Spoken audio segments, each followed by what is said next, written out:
Hi friends, welcome to SeekaHost India YouTube channel. In this video, we are going to see how to build an n8n AI workflow using Airtable. Without wasting any time, let's roll out the intro and get into the video. This video is available in multiple languages. Go to YouTube video settings and open audio track option and choose your desired audio track. As a first step, go to your n8n login page and log into your n8n account. Once you logged in on the n8n dashboard, on the left side top corner, you can see the plus option. Click the plus option and click on the workflow button. Now the new workflow page will be opened. Rename it as per your needs. Now let's see how to add the nodes one by one in the workflow. As a first step, let's see how to add the webhook node and how to configure it. Before that, let's see why we use the webhook node. Webhook node acts as an entry point to our n8n workflow. The webhook node in an n8n serves an instant trigger starting a workflow receives an HTTP request from an external service or application. Short, it activates the n8n workflow for each and every request. Now click on the plus icon in the middle. In the search bar, search for webhook. Now click on the webhook button to open its settings. On the settings, change the HTTP method to post. Now on the top, you can see the post URL. You need to configure the external application or your custom code to send an HTTP request to that post URL. For now, I don't have any external service or custom code to send the HTTP request. So I'm going to use the Postman for the testing purpose. Go to the URL www.postman.com. Here, create an account and log into the Postman dashboard. Click on the workspace option on the top left corner. And now click on the create workspace button. Now click on the next button and name your workspace. Finally, click on the create button. Once your workspace is created, click on the plus icon near the overview button. Here, change the HTTP request method to post. Now go to the n8n webhook settings. Copy the post URL. And now come back to the Postman. Now paste the URL in the enter URL field. Now go to the n8n dashboard and click on listen for test event. Now the webhook is listening for the HTTP request. Go to the Postman and click on the send option. Once you click, you can see the confirmation button like workflow has started. On the webhook settings right side, you can see the received data. Now save the workflow by clicking Ctrl+S or Command+S. Please note that each and every time you run this workflow, you need to send a HTTP request from the Postman. Close these settings and go back to the workflow homepage. Now let's see how to add and configure the HTTP request node. Before that, let's see why we use the HTTP request node. The HTTP request node in n8n is a core component that enables the workflows to interact with virtually any external service that offers a REST API, even if a specific pre-built n8n node does not exist. In short, this node is used to pull structured data from the API. Click the plus icon near the webhook node. In the search bar, search for HTTP request node. Now click on the HTTP request node to open its settings. Here in the URL field, you need to enter the API endpoint URL of the service you want to interact with. For the testing purpose, I am going to use the JSON test URL. To get the test URLs, go to the web page named jsonplaceholder.typicode.com. In this page, you can find the API test URLs.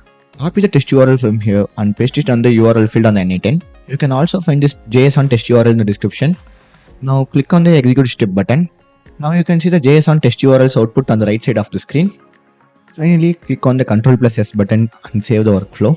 Now let's see how to add and configure the code function node. Before that, let's see why we use the code function node. A code function node that allows users to write custom JavaScript code to manipulate data directly. It can be used when pre-built nodes cannot handle complex data manipulation, calculations or data transformations. Now on the same workflow page, click on the plus icon. On the search bar, type for code. Click on the first option. Now click on the code in JavaScript to open its settings and add it to the workflow. Here in the language field, you can choose which programming language you want to use here. Choosing the language is JavaScript. On the JavaScript field, you can see the JavaScript code here. You can see the JSON test code to add a new field in the tables. I'm going to show you how it works.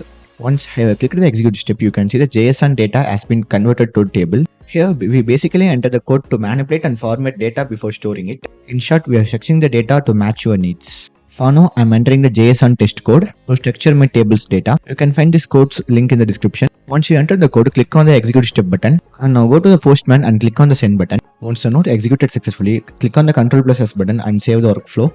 As the last step, we are going to see how to add and configure Airtable node. Before that, let's see why we use the Airtable node. Airtable node in n8n is a connector that acts as a bridge between your Airtable database and other apps. It allows n8n to automatically read, create, update or delete records in your Airtable databases without you needing to write any code. In the n8n workflow page, click on the plus icon and search for Airtable. Click and open it. Here, click on the create a record to open Airtable settings. Now we need to connect the Airtable with the n8n. In the traditional to connect with the field, click to open the drop-down menu and click on Create New Credential button. Here it will ask for the access token. For that, on the browser, go to the website named airtable.com. Here, create an account for you and come to the Airtable dashboard. Inside of your Airtable dashboard, you can see the option named Workspaces. Here, click the plus icon to open a new workspace. Name your workspace as per your wish. Now click on the Create button and choose the option Build an app on your own. Now you can see that untitled database has been opened, and you can see the sample table for our reference. Now we need to configure this table to store the data. For that, we need to change each and every column as per our needs. To edit the column, double click on the column name. Now click on the Edit Field button. On the first field, enter your column's name, and on the second field, select your field type. Choose it as per your requirement. Please note that your n8n data must exactly match the field names defined in your Airtable base. Once you configure the Airtable database settings here, click on the profile icon on the left side. Here click and open the option named Builder Hub. In these options, go to the Personal Access Token option. Here on the name field, enter the name for the token. Now click on the Add Scope button. We need to enable the mentioned scopes on the n8n. On the n8n Access Token page, you can see the scope names. Enable the same scopes here, and now click on the Create Token button. Your access token will be created. Copy it and paste it on the n8n Access Token page. Click on the Save button. Once the access token is connected, go to the Airtable settings. On the base field, if you click on the Choose button, you can see your workspace's name. Click your workspace and select it. On the table section, you need to select your table. Select your created table. Finally, click on the Execute Step button and go to the Postman and click on the Send button. If you wait for a few seconds, the output will be displayed on the left side. And now if you go to your Airtable base and refresh it, you can see the data here. Well, my friends, we have successfully built an n8n AI workflow with Airtable. If you're looking for a self-hosted n8n hosting with pre-installed n8n, then you are at the right place. Go to SeekaHost in their website and purchase n8n self-hosting and start building your workflow now. If you have any doubts or queries in the information that was shared in this video, please contact our SeekaHost India support team. They will assist you on that. If you find this video is helpful, please like, comment and subscribe to our YouTube channel. For the instant update about the videos, don't forget to press the bell icon.